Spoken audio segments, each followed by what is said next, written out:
Zion, ano pangalan? Eunice, ano pangalan? Second and Jordan. Yan, Jordan. Oh, sige, very good. Pangalan? Uni. Pangalan?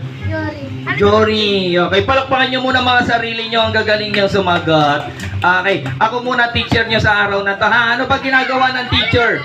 Di ba nagtuturo? Oo, nagtuturo yung teacher. Okay, tuturuan ko muna kayo. Okay, ang dami-dami mga bagay na nakikita sa harapan natin. Makinig kayo. Magbigay lang muna kayo ng isang bagay na nakikita nyo sa harapan nyo. Ano nakikita mong bagay sa harapan mo? Chair. Chair? Wow, very good. Okay, ano pa?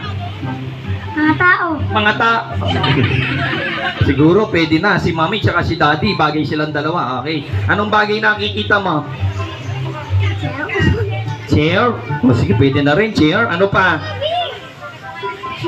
Tree. Very good. Okay, ano pa? Cashier. Ano yun? Cashier. Cashier. Aray ko, ang sinagot niya. Okay, anong bagay nakikita mo? Car. Car! Oo, very good. Nasaan yung car? Ayun, okay, may car nga doon. Anong bagay nakikita mo? Lobo, very good. Okay, dito ka ate. Anong bagay nakikita mo? Motor. O, dito ka ate. Motor, may nakita siyang motor. Anong bagay nakikita mo? Tricycle. Tricycle. Oh, very good. Oh, ate, hindi ka dito. Okay, sige, maupo muna si ate. Okay, makinig. Maupo tayo. Maupo tayo ate. Dito tayo.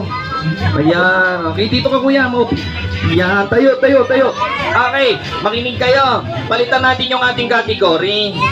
Magbigay kayo ng mga pangalan ng prutas na kinakain nyo. Okay, pag nabanggit na yung prutas, bawal uulit ha, or dodoble. Bibilang ako ng 3 segundo. Pag 3 segundo, hindi ka nakasagot, out kayo ha. Anong prutas ang kinakain mo? Sangkis. Very good. Okay, ano pa?